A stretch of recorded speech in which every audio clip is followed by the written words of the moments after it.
The day I became the most hated man in Willow Spring Estates was the same day I became its most powerful. $350,000. That's what Veronica Ashford and her homeowners association fined me for maintaining my late wife's memorial garden, the same place where she used to teach neighborhood kids about farming. What they didn't know was that I had 340 acres and 33 years of property rights to fight back with every deed, survey, and bankruptcy document. If you're watching this video on your phone in the bathroom to escape those mind-numbing HOA meetings, drop a comment right now telling me where you're hiding. I guarantee this story will keep you glued to your screen. Let me back up and tell you how this nightmare started. My name is Clayton Brewster, I'm 58, and I've lived on this land my entire life. My grandfather bought these 340 acres back in 1952, when this was nothing but farmland and dirt roads. He raised cattle, grew corn, and built the stone house where I still live today. Sarah and I moved into the old homestead when we got married 35 years ago. She fell in love with the place immediately, especially that patch of earth where she'd eventually plant her heirloom vegetable garden. For 3 decades, she nurtured those tomatoes, peppers, and herbs like they were her children. When the cancer came, that garden became her sanctuary. Even during chemo, she'd drag herself outside to tend those plants. She passed 2 years ago, and I've kept that garden going ever since. Every morning, I water those same heirloom varieties, pull the same weeds, and remember how her laugh used to echo across the property when the grandkids would help her harvest. But here's the thing. While Sarah and I were living our quiet life, the world changed around us. In the 1990s, some developer bought up all the surrounding farmland and built Willow Spring Estates. 127 luxury homes with perfect lawns, matching mailboxes, and gates that kept the outside world at bay. They formed their little HOA in 1995, complete with architectural committees and violation enforcement. For 27 years, we coexisted peacefully. Then Veronica Ashford moved in. Veronica's 45, drives a silver Lexus that's shinier than my grandfather's surveying equipment, and wears pearl earrings to morning violation inspections. She moved here from some expensive coastal city, convinced she needed to bring proper standards to our rural community. The woman actually carries a sterling silver ruler to measure fence heights and a laminated list of approved plant species that's longer than most restaurant menus. Last spring, she got herself elected HOA board president with promises to elevate property values and maintain community aesthetics. Translation: get rid of anything that looked like it belonged to the original families who'd been here for decades. Her first target? Sarah's memorial garden. Agricultural use in a residential zone, she declared, slapping me with a $2,500 fine. Then came the fence. The same stone and wire boundary my grandfather built in 1952. Non-conforming boundary marker, she said. $8,500. The old well house where Sarah stored her garden tools. Unpermitted structure. $15,000. Each citation felt like a punch to the gut. This woman was systematically attacking every place that held memories of Sarah. The garden where she taught neighborhood kids about vegetables. The fence where she hung bird feeders every winter. The well house where she'd sit and plan next season's plantings. But Veronica was just getting started. She brought in her brother-in-law Marcus, some city inspector who owed her favors, and together they found 47 additional violations. My gravel driveway, the same one that had served 4 generations of Brewsters, suddenly needed modern paving standards. $85,000. The stone chimney that had warmed our house since Eisenhower was president? Structurally non-compliant. $45,000 more. The sound of those violation notices hitting my mailbox became like a death knell. Every morning I'd walk down that gravel drive, crunch, crunch, crunch under my boots, and find another citation waiting. The numbers kept climbing. 50,000, 100,000, 200,000. My insurance company started making noises about cancellation due to ongoing code violations. The bank sent lien notices. I was selling Sarah's antique furniture just to pay the initial fines, watching pieces of our life together disappear to fund Veronica's vendetta. But here's what Veronica didn't know, and what would eventually bring her whole house of cards crashing down. She was picking a fight with the wrong family, on the wrong piece of land, with a man who had nothing left to lose and everything to fight for. By month 3 of Veronica's reign of terror, the fines had climbed to $182,000. But she wasn't done. Not even close. One Tuesday morning, I heard the familiar purr of her Lexus pulling up my driveway, followed by the rumble of a city truck. Through my kitchen window, I watched Veronica emerge in her regulation HOA uniform, navy blazer, those pearl earrings catching the sunlight, and that clipboard she wielded like a sword. Behind her came Marcus, the city inspector. Tall guy, soft around the middle with the kind of mustache that belonged in a 1980s cop show. He was Veronica's sister-in-law, Nancy's husband. Quite the family operation they had running. I stepped outside to meet them, and immediately caught the smell of Veronica's perfume, mixing with the diesel exhaust from Marcus's truck. She was already measuring something with that ridiculous silver ruler of hers. "Mr. Brewster," she announced without looking up, "we're conducting a comprehensive structural and safety inspection of your property." "Based on what authority?" I asked, though I already knew this was going to get ugly. Marcus answered by pointing at my gravel driveway. "This substandard access road poses a safety hazard to emergency vehicles. Needs to be paved to county specifications." He scribbled on his pad. $85,000 violation. Then he walked over to my grandfather's stone chimney, the one that had survived 60 years of Indiana winters without a crack. "Mortar joints show deterioration, structurally non-compliant with current building codes." More scribbling. 45,000. But they weren't finished. For the next 2 hours, I watched them manufacture violations out of thin air. The wooden shutters my grandfather hand-carved, non-approved exterior fixtures, the rain gutters that had worked perfectly for decades, improper drainage system. Even the old oak tree where Sarah used to hang her bird feeders got cited for hazardous overhanging branches. When they finished, Marcus handed me a citation packet thick enough to choke a horse. 47 new violations, each with its own fine, penalty schedule, and compliance deadline. The fluorescent lights in his truck cab buzzed as he explained that I now had 30 days to address everything or face daily accumulating penalties. After they drove away, I sat on my front porch holding that stack of papers, listening to the distant hum of traffic from the subdivision. The total was approaching $200,000, more money than I'd made in the last 5 years combined. That's when something inside me snapped. Not anger exactly, more like clarity. Sarah used to say I was too trusting, too willing to let people walk over me, but staring at those citations, I realized I was fighting for more than just money. I was fighting for her memory, for my grandfather's legacy, for the right to exist on my own land without harassment. The next morning, I drove to the county courthouse. The basement records room smelled like old paper and forgotten promises, with fluorescent lights buzzing overhead like angry insects. I started pulling property records, deeds, surveys, anything related to the original development of Willow Spring Estates. Most people don't understand how property law works, but I'd learned a few things during my years as a hydrogeologist. When you're drilling wells, you deal with property rights, easements, mineral ownership, all the complicated legal stuff that determines who owns what beneath the surface. What I found in those dusty filing cabinets made my heart race. The original 1987 deed for my grandfather's land sale wasn't a standard property transfer. It was something called a development rights lease. In simple terms, my grandfather had sold the right to build houses on his land, but he'd retained ownership of the land itself. Think of it like renting out your basement. The tenant can live there, improve it, even sublet it, but at the end of the lease, it's still your basement. The implications hit me like a lightning bolt. If my grandfather had only leased development rights, then technically... But when I tried to get copies of the supporting documents, Nancy, the county clerk, gave me the runaround. "Those records might not be available," she said, avoiding eye contact. "Sometimes older files get misfiled or damaged." Interesting how the sister-in-law of the city inspector suddenly couldn't locate the exact documents that might challenge the HOA's authority. I spent 3 more days in that records room, going through every box, every misfiled folder, every forgotten cabinet. Finally, in a box marked Development Projects Miscellaneous, I found what I was looking for: a carbon copy of the original contract, complete with my grandfather's signature and a very specific clause about land ownership retention. The fines were now accumulating at $500 per day. But for the first time since this nightmare began, I felt hope stirring in my chest. Veronica thought she was dealing with a helpless old widower. She had no idea she'd just picked a fight with the actual landowner. 3 weeks later, Veronica called an emergency HOA board meeting.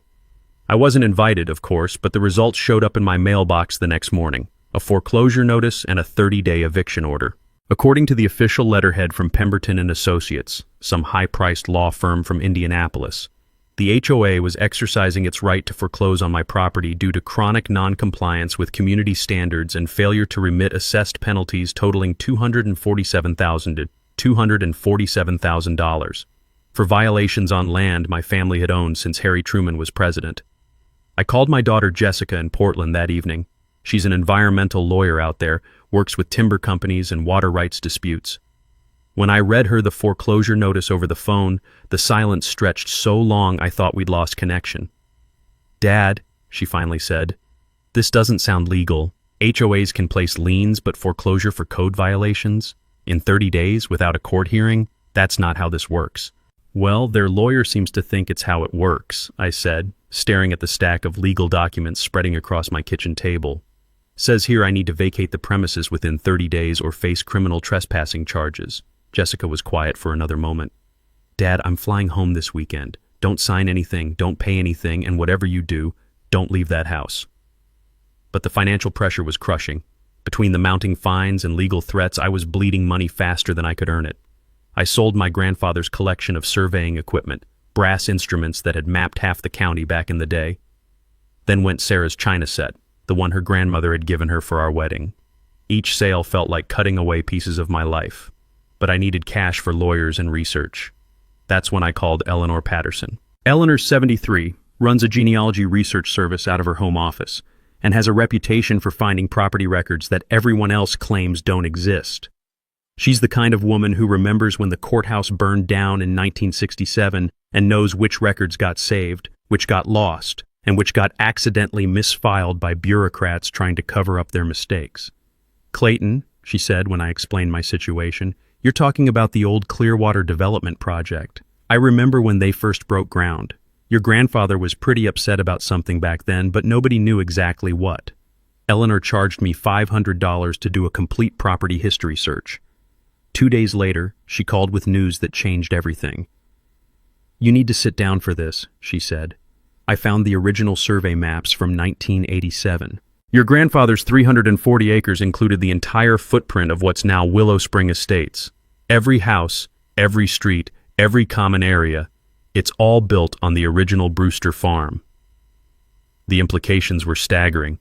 If Eleanor was right, then 127 families were living on houses built on land that had never been properly transferred away from my family. But the real bombshell came when Eleanor tracked down the surveyor who'd handled the original property mapping. Tom Bradley, now retired but still sharp at 78, remembered the Brewster project like it was yesterday. "Your grandfather was very specific about the boundaries," Tom told me over coffee at the local diner. His weathered hands sketched the property lines on a paper napkin. He wanted to make sure the development rights didn't interfere with the mineral and water rights. Smart man. Most farmers back then didn't understand the difference between surface rights and subsurface ownership. Tom explained something I'd never fully understood about property law. When you own land, you don't just own the surface. You own everything underneath it too, unless specifically sold separately. Mineral rights, water rights, even the right to determine what gets built on top. "Think of property ownership like a layer cake," Tom said. "You can sell the icing without selling the cake underneath. Your grandfather sold the right to build houses, but he kept the foundation, literally and legally." The revelation hit me like a sledgehammer. If Tom and Eleanor were right, then Veronica wasn't just harassing me with illegal fines. She was doing it while standing on land that legally belonged to my family. I drove home that afternoon with my mind racing. The foreclosure deadline was 18 days away. My legal fees were approaching $25,000. But somewhere in those courthouse records was the proof I needed to turn this whole situation upside down. The question was, could I find it before Veronica's lawyers bulldozed me into bankruptcy? As I pulled into my gravel driveway, crunch, crunch, crunch under my tires, I noticed fresh tire tracks near Sarah's garden. Someone had been on my property while I was gone. The violation game was escalating, and Veronica wasn't playing by any rules I recognized. The tire tracks led straight to Sarah's memorial garden, where I found fresh holes in the soil and 3 of her prized heirloom tomato plants uprooted. A new citation was zip-tied to the garden fence. Unauthorized agricultural modification, $15,000 penalty. Veronica wasn't just issuing fines anymore, she was trespassing on my property to create violations. The next morning, Pemberton and Associates dropped their nuclear option, a countersuit for $2.3 million, claiming adverse possession and demanding compensation for property improvements made in good faith over 32 years of beneficial occupation. The legal theory was brilliant in its audacity. Veronica's lawyers were arguing that since the neighborhood had existed for over 3 decades, the residents had gained legal ownership through continuous use, regardless of what the original deeds said. They wanted me to pay them for the privilege of being foreclosed on. I read through the 50-page legal filing while sitting in Sarah's garden, surrounded by the smell of overturned earth and the buzz of angry bees whose hives had been disturbed. The language was dense and intimidating, full of Latin phrases and property law citations that made my head spin. But buried in the footnotes was something interesting. The adverse possession claim was based on a 1991 property assessment that apparently established the neighborhood as settled community with presumptive ownership rights. The problem was, 1991 was also the year something else had happened, something that completely changed who owned what. Eleanor Patterson had mentioned that Clearwater Development Company went bankrupt, but I hadn't understood the timing. Now, sitting in my vandalized garden with legal papers scattered around me like fallen leaves, I started connecting the dots. I called Eleanor that afternoon. "I need you to research Clearwater Development's bankruptcy," I said. "Specifically, what happened to property ownership when they went under?" "That's going to require digging through federal bankruptcy court records," she said. "Could take a week, maybe 2. "I don't have 2 weeks, I told her. "The foreclosure hearing is in 12 days. Eleanor was quiet for a moment. "Quiet. There might be another way." Clearwater's attorney back then was a fellow named Richard Sterling. He retired to Florida, but I might be able to track him down. 3 days later, Eleanor called me back, excitement crackling in her voice. "Clayton, I found him. Richard Sterling, now 81 years old, living in a retirement community outside Tampa. And here's the kicker.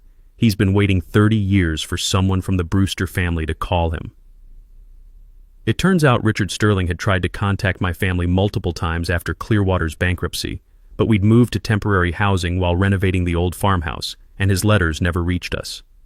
He'd kept copies of all the relevant documents in his personal files, waiting for the day when the property ownership question would inevitably surface.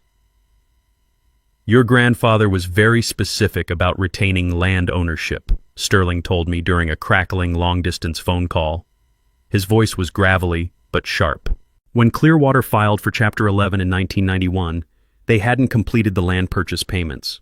Under federal bankruptcy law, incomplete property transfers automatically revert to the original owner. The legal principle is called equitable reversion, and it works like a rubber band snapping back. When a buyer goes bankrupt before completing a property purchase, ownership automatically returns to the seller, regardless of what's been built on the land in the meantime. Sterling had the documentation to prove it. Payment schedules showing Clearwater owed my grandfather $180,000 in final payments when they went under, bankruptcy court filings confirming the incomplete transfer, and most importantly, a letter from the bankruptcy judge stating that the Brewster property reverts to original ownership pending resolution of debtor obligations. "Son," Sterling said, "you've owned that entire subdivision since 1991. Every house, every street, every blade of grass. The residents think they bought their properties from Clearwater, but Clearwater never legally owned what they were selling." The implications were staggering. Veronica hadn't just been harassing me on my own land. She'd been doing it while living in a house built on my land, elected to an HOA governing my property, issuing fines for violations of rules she had no authority to enforce. But the best part was the adverse possession claim. Pemberton and Associates had just filed a lawsuit demanding $2.3 million in compensation for improvements made to property they were simultaneously claiming to own through beneficial use. You can't have adverse possession if you already believe you own the property legally. The two claims contradict each other. Sterling agreed to overnight the original documents to my lawyer's office. As I hung up the phone, I looked around my property with new eyes. The gravel driveway Veronica wanted paved? My driveway, on my land. The fence she'd cited as non-conforming? My fence, marking my property boundaries. The woman had been standing in my backyard, issuing me citations for code violations on my own property, while living in a house she had no legal right to occupy. Tomorrow, I was going to start issuing some violations of my own. Eleanor Patterson arrived at my house on a Thursday morning carrying a leather satchel that looked older than both of us combined. Inside were photocopies of documents that would change everything. My grandfather's original safety deposit box contents, discovered at a bank that had been sold 3 times since 1987. "Clayton," she said, spreading the papers across my kitchen table, "your grandfather was smarter than anyone realized." The centerpiece was a contract dated September 15, 1987, between William Brewster and Clearwater Development Company. The language was crystal clear, written in my grandfather's careful handwriting with annotations in the margins. 99-year development rights lease, Eleanor read aloud. Total consideration $89,000 paid in full. Land ownership retained by Brewster family in perpetuity. But that wasn't the most important part. Stapled to the back was a handwritten letter from my grandfather to his lawyer, explaining his reasoning. "I don't trust these city developers," he'd written. "They promise the moon and disappear when things go bad. I'm selling them the right to build houses, nothing more. When that 99 years is up, or if they fail to honor their obligations, this land comes back to my family clean and clear." Eleanor pulled out another document. Clearwater Development's bankruptcy filing from October 1991, just 4 years after the original agreement. The company had sold house lots to 127 families, promising them fee-simple ownership, full property rights. But according to the bankruptcy court records, Clearwater had never owned fee-simple rights to sell. They'd only leased development rights from my grandfather.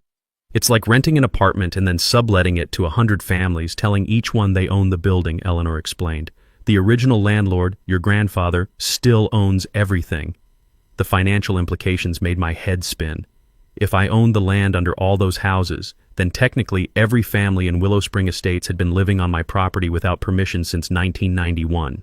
33 years of unpaid ground rent at current market rates, roughly $850 per month per lot, totaled over $28 million. But the real revelation came in the final document, a title insurance investigation report that Eleanor had commissioned independently. The report confirmed that Clearwater Development had committed massive title fraud, selling ownership rights they didn't possess to over 100 families. "Every house deed in that subdivision is invalid," the title investigator had written. The underlying land ownership was never properly transferred from the Brewster family. I sat back in my kitchen chair trying to process what this meant. Veronica Ashford, HOA president, violation enforcement officer, destroyer of Memorial Gardens, had been living in a house built on my family's land for the past 3 years. She'd been elected to govern property she had no legal right to occupy. She'd been issuing fines for code violations on land that belonged to me. The woman had been trespassing while writing me tickets for trespassing violations. Eleanor leaned forward, her eyes bright with the thrill of discovery. "Clayton, you don't just own your grandfather's original farmhouse. You own the entire subdivision, every street, every common area, every perfectly manicured lawn. Veronica's been charging you $350,000 in fines for violating rules on your own property." I walked outside and stood in Sarah's memorial garden, looking across the subdivision that sprawled where our old pasture used to be. 127 families going about their daily lives, completely unaware that they'd been living on someone else's land for over 30 years. The power dynamic had just shifted completely. Veronica thought she was foreclosing on a helpless widower. What she was actually doing was evicting the landlord. The first thing I did was order signs, not just any signs, professional aluminum property markers from a company that specializes in legal notifications.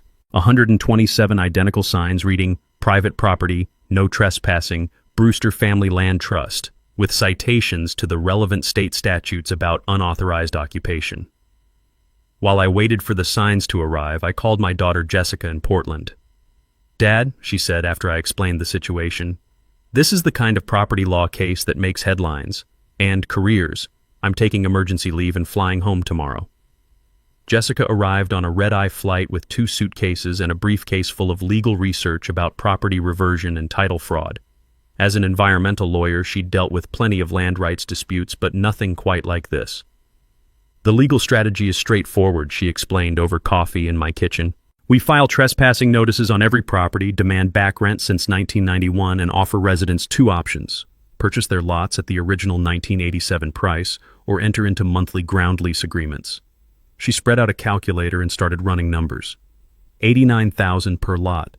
That's what grandfather sold the development rights for originally. Adjusted for inflation, it's still reasonable compared to current land values. Most families will choose to buy rather than pay monthly rent.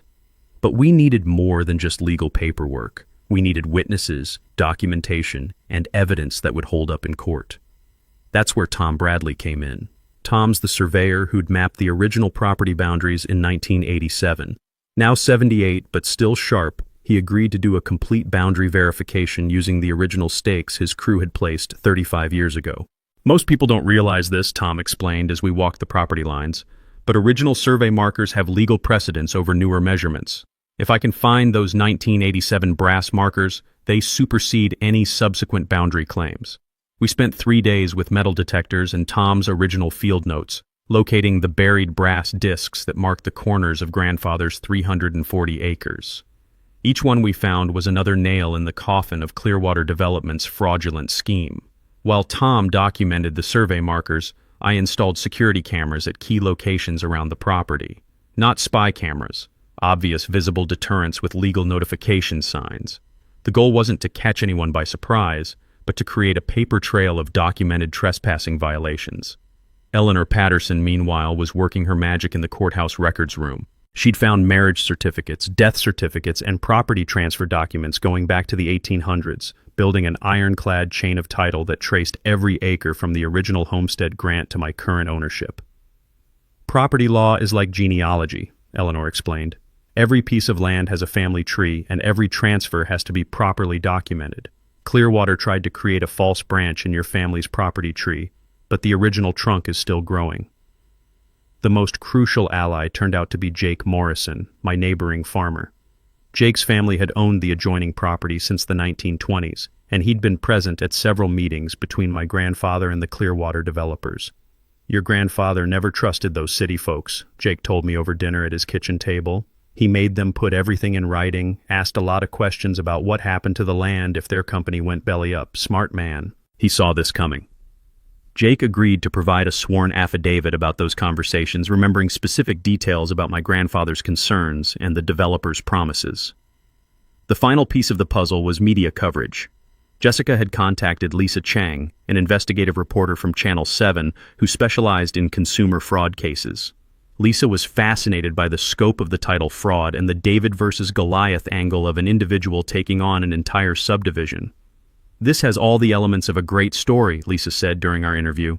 Corporate fraud, family legacy, property rights, and a community that had no idea they'd been living a lie for 3 decades. We scheduled the eviction notice delivery for the next emergency HOA meeting. Jessica had prepared 127 individual trespassing notices, each one legally served and properly documented. Tom Bradley would present the survey evidence. Eleanor would explain the chain of title. Jake would testify about the original agreement, and Lisa Chang would film the whole thing. The beauty of the plan was its simplicity. We weren't trying to trick anyone or hide anything. We were simply asserting legal ownership of property that had belonged to my family all along, demanding that residents either purchase their lots legitimately or enter into proper rental agreements. As I practiced my speech in the bathroom mirror that night, Sarah's photograph seemed to smile approvingly from the bedroom dresser. After 2 years of grief and 8 months of harassment, I was finally fighting back. Veronica wanted to play property law games? Fine, but she'd picked the wrong landowner to mess with. 2 days before the scheduled HOA meeting, Veronica made her most desperate move yet, and the most illegal. I was coming back from Tom Bradley's farm around sunset, discussing final details for the boundary survey presentation, when I noticed Nancy the county clerk's Honda Civic parked behind the courthouse. Odd, since the building officially closed at 5 o'clock. Something told me to investigate.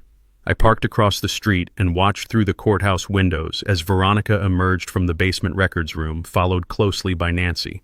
They stood in the parking lot for several minutes, heads close together in urgent conversation. Then Veronica handed Nancy an envelope. Now, I've lived in small towns my whole life, and I know the difference between legitimate government business and something that smells like week-old fish. So I did what any reasonable property owner would do. I got out my phone and started recording.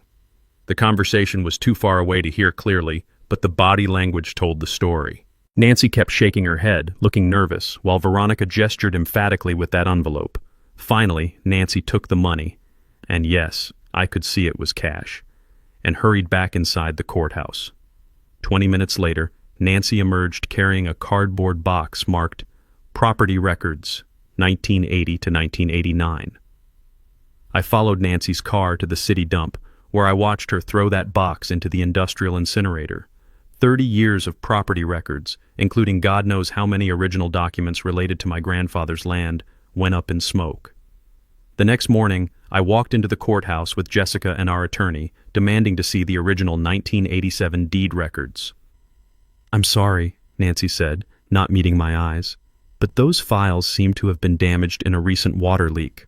Most of the 1980s property records are no longer available." Jessica leaned across the counter.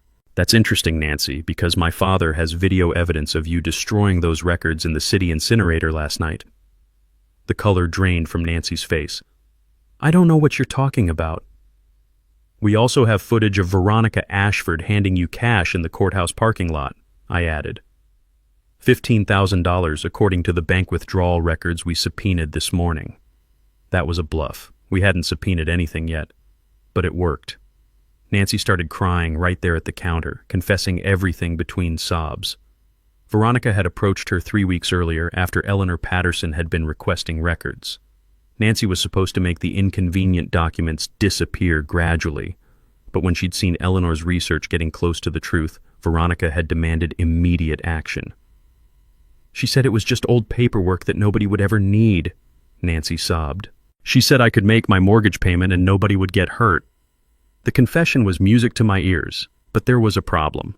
The records Nancy had destroyed included some of the original documents we needed to prove our case. Eleanor's photocopies were helpful, but for a court challenge this serious, we needed certified originals. That's when Jessica played her ace card.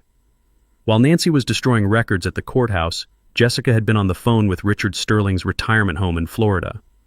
Sterling had agreed to overnight his complete file of Clearwater development documents, including original contracts, bankruptcy filings, and correspondence that Nancy couldn't touch. More importantly, Sterling had done something brilliant back in 1991. As Clearwater's attorney, he'd been required to file copies of all property documents with the State Land Commission in Indianapolis. Those records were beyond Nancy's reach, stored in a state facility that required federal court orders to access. Jessica had already contacted the State Land Commission. They confirmed that Sterling's filing was complete and available for review. Meanwhile, the bribery investigation was moving fast. I'd reported Nancy's confession to the State Ethics Board and they'd launched an immediate inquiry into public corruption. Veronica faced potential federal charges for bribing a government official, plus state charges for interfering with legal proceedings.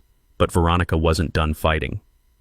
That afternoon, she escalated the violation game one more time, issuing a final citation that pushed the total fines to exactly $350,000.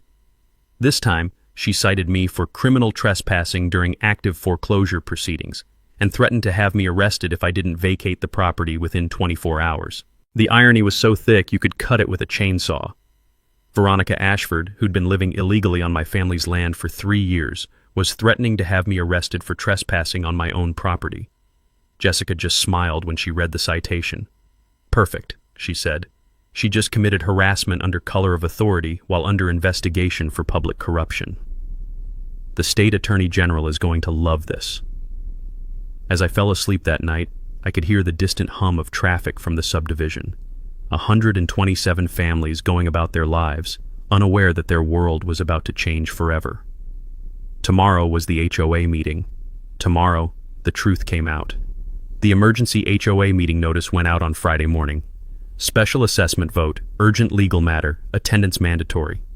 Every homeowner in Willow Spring Estates received a certified letter requiring them to attend Sunday's meeting to vote on a $25,000 special assessment per household. $25,000 per house, to be paid within 30 days.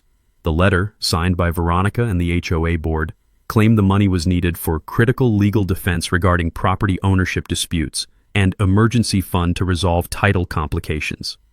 It mentioned potential liens, foreclosures, and property value impacts if residents didn't approve the assessment. What the letter didn't mention was where that money was really going. Saturday afternoon, Jessica's forensic accountant friend called with explosive news. Following the money trail from the HOA's bank accounts, she'd discovered that Veronica had established a shell company called Ashford Legal Defense LLC 3 weeks earlier. The company had no employees, no office, no business purpose except to receive payments from the Willow Spring Estates HOA. It's textbook embezzlement, the accountant explained. She's using the HOA's emergency powers to vote herself a $3 million payday disguised as legal fees. The math was simple. $25,000 times 127 homes equals $3.175 million, all flowing into Veronica's personal shell company. She was planning to steal millions from her neighbors to fund her defense against charges of stealing from her neighbors. But here's what made it even more audacious.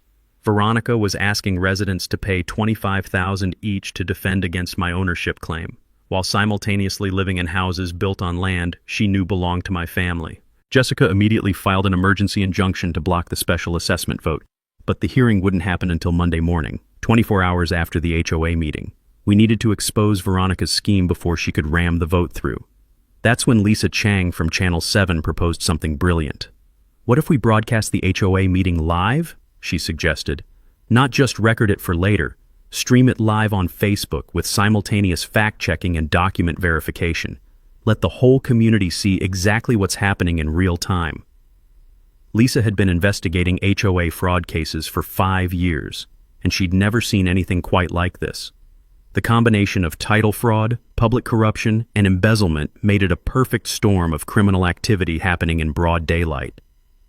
Sunday evening, the Willow Spring Estates Community Center filled with angry, confused residents. Most had never seen a $25,000 special assessment before. Many were asking hard questions about why the HOA needed millions for legal defense when the neighborhood had been quiet for decades.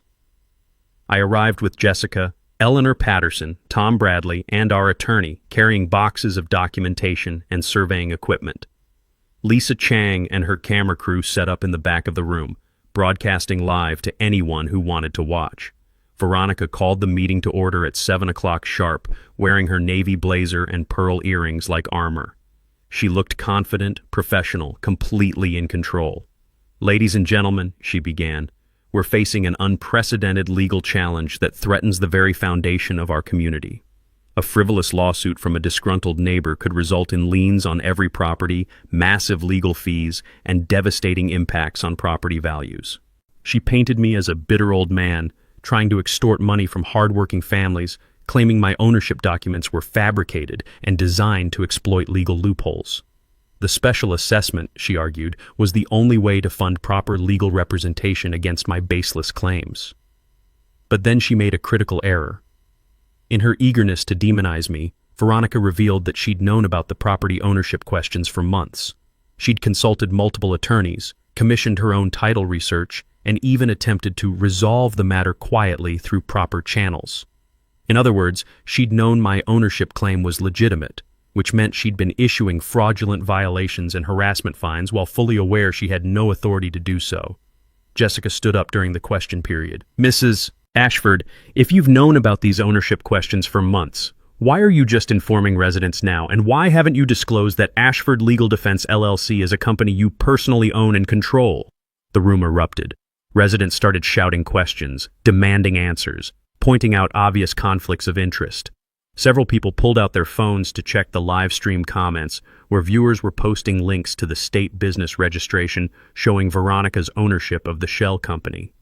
But the real bombshell came when Tom Bradley stood up to present his survey findings. Using a portable projector, he displayed the original property maps showing that every house in the subdivision was built on the Brewster family land.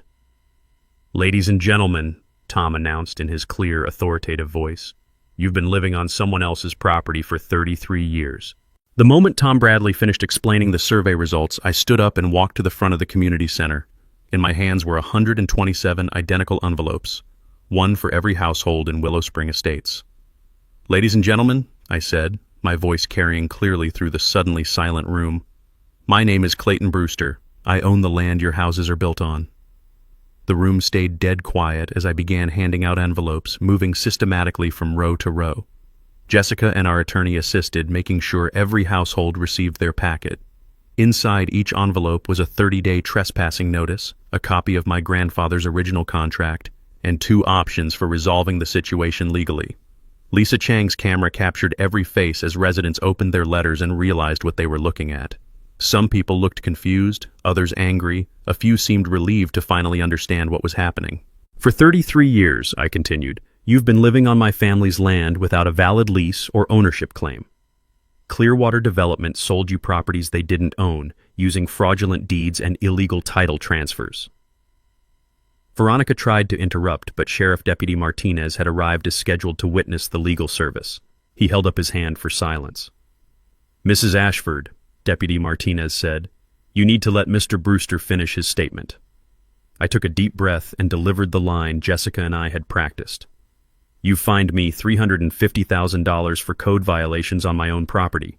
Ladies and gentlemen, welcome to the Brewster Family Land Trust. Your rent was due 33 years ago." That's when the room exploded. Residents jumped to their feet, shouting questions, waving their trespassing notices, demanding explanations. Through the chaos, I heard fragments of angry conversations. "What do you mean we don't own our houses? How is this even legal? Did everyone know about this except us?" But the loudest voice belonged to Mrs. Henderson from Maple Street, who'd been fighting her own HOA violations for months. "Veronica," she shouted over the noise, "did you know about this when you voted for that special assessment?" All eyes turned to Veronica, who'd gone pale behind the head table. She opened her mouth to respond, but no words came out. That's when Jessica stood up with a thick folder of documents. "Actually," Jessica announced, "Mrs. Ashford has known about the legitimate ownership claim for months. She also established a shell company to embezzle the special assessment funds, and she bribed a county clerk to destroy property records." Jessica began reading from Nancy's signed confession, obtained that morning with immunity guarantees from the State Attorney General's office. The room listened in stunned silence as the full scope of Veronica's crimes became clear: bribery, embezzlement, harassment under color of authority, and conspiracy to commit title fraud. But we weren't done yet. Eleanor Patterson had one more revelation that tied everything together. "The original developers who sold you these houses," Eleanor announced, "also defrauded the federal government out of rural development grants by claiming they owned land they'd only leased. The FBI has been investigating this case since 1993, but they could never locate the original landowner to confirm the fraud." She looked directly at me. "Until now." That's when state investigators who'd been waiting outside entered the community center. Lead investigator Detective Sarah Lucy approached the head table with an arrest warrant. "Veronica Ashford," Detective Lucy announced, "you're under arrest for bribery of a public official, embezzlement, and interference with a federal investigation." The handcuffs clicking around Veronica's wrists were audible in the dead-silent room. Lisa Chang's camera captured every moment as Veronica was led away in custody, her navy blazer wrinkled and her pearl earrings catching the fluorescent light one last time.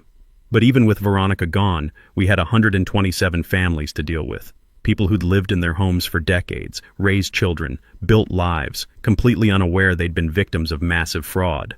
Deputy Martinez helped maintain order as I explained the resolution I was offering. Families could purchase their lots for $89,000, the original 1987 price that Clearwater should have paid my grandfather. Or they could enter month-to-month lease agreements for $850 per month. "I'm not trying to destroy your community," I told them. "I'm trying to fix a 33-year-old crime that victimized all of us." The meeting ended with residents forming small groups, discussing their options, asking questions about financing and legal procedures. Most seemed relieved to finally understand what had been happening and grateful that I wasn't demanding immediate payment of back rent. As people filed out of the community center, Mrs. Henderson stopped to shake my hand. "Mr. Brewster," she said, "I've been fighting HOA violations for 2 years. Now I know why. None of them had any legal authority to issue citations in the first place." She was right. For 3 decades, the residents of Willow Spring Estates had been governing property they didn't own, following rules enforced by people who had no legal standing to make them. 6 months later, Veronica Ashford was sentenced to 15 years in federal prison for public corruption, embezzlement, and conspiracy to commit mail fraud. The FBI investigation revealed that similar title fraud schemes had occurred in 12 other states, all connected to the original Clearwater Development Network. Nancy, the county clerk, received 2 years probation and community service in exchange for her cooperation with federal investigators. She lost her job, of course, but avoided prison time by helping prosecutors trace the paper trail of destroyed documents. The resolution for Willow Spring Estates turned out better than anyone expected. Of the 127 families, 89 chose to purchase their lots outright for the original $89,000 price. Most were able to secure financing through their existing mortgages, treating it as a refinancing rather than a new purchase. 38 families opted for the monthly lease agreements, primarily elderly residents on fixed incomes who preferred the predictability of rent payments over a large mortgage adjustment. The lease terms were generous, no rent increases for 5 years, and the option to purchase at any time without penalties. The HOA dissolved immediately, replaced by the Willow Spring Residents Association, a much simpler organization focused on maintaining common areas and organizing community events rather than enforcing architectural restrictions. No more fines, no more violation citations, no more harassment of longtime residents. Property values, which everyone had feared would collapse, actually increased once the title confusion was resolved. Clear ownership documents and legitimate deeds made the homes more attractive to buyers and mortgage companies. But the biggest change was in the community itself. Sarah's memorial garden became the neighborhood's heart. Instead of hiding behind perfect lawns and matching mailboxes, families started growing vegetables together, sharing harvests, teaching children about sustainable farming. The kids who'd helped Sarah plant tomatoes 15 years ago now brought their own children to learn about heirloom varieties and soil conservation. Jessica decided to move back from Portland permanently, opening a property rights law practice that specializes in helping rural families protect their land from development fraud. She works out of the old well house that Veronica once cited as an unpermitted structure, now officially designated as a historic preservation site. Tom Bradley, the surveyor who'd helped uncover the truth, established a pro bono boundary verification service for elderly property owners. Too many families, he'd realized, were vulnerable to similar schemes because they didn't understand their legal rights or couldn't afford professional surveys. Eleanor Patterson became something of a celebrity in genealogy circles, writing articles about property research and speaking at conferences about uncovering title fraud. She donated her entire case file to the State Historical Society as an example of how ordinary citizens can fight back against corporate deception. The most meaningful change, though, was personal. For the first time since Sarah died, I felt like I had a purpose beyond just maintaining her memory. The Brewster Family Land Trust wasn't just about property ownership. It was about protecting families from the kind of harassment and fraud that had nearly destroyed my own life. We used the settlement money from the title insurance company to establish the Sarah Brewster Agricultural Scholarship at Purdue University. Every year, the program supports 5 rural students studying sustainable farming, environmental science, or agricultural law. The first recipient was Jake Morrison's granddaughter, who's now working on innovative water conservation techniques that would make my hydrogeologist career look simple. Last month, we hosted the first annual Willow Spring Harvest Festival in the community center where Veronica's scheme had unraveled. Families brought dishes made from vegetables grown in their own yards. Children played games between the garden rows, and everyone celebrated the community that had emerged from the ashes of fraud and deception. Standing in Sarah's memorial garden as the sun set over our peaceful neighborhood, I realized something important. Veronica had tried to destroy the past. Sarah's memory, my grandfather's legacy, the connections between families and the land. But in fighting back, we'd built something better than what existed before. Sometimes the best revenge is creating a future that's stronger than the pain that came before it. Now, I want to hear from you. Drop your HOA nightmare stories in the comments below. What's the worst violation citation you've ever received? The wildest story gets featured in next month's episode. And if you enjoyed this story of justice served cold, hit that subscribe button and ring the notification bell. Every Tuesday, we're exposing property scams, HOA abuse, and the kind of petty authority that makes life miserable for ordinary families. Because everyone deserves to feel safe on their own land.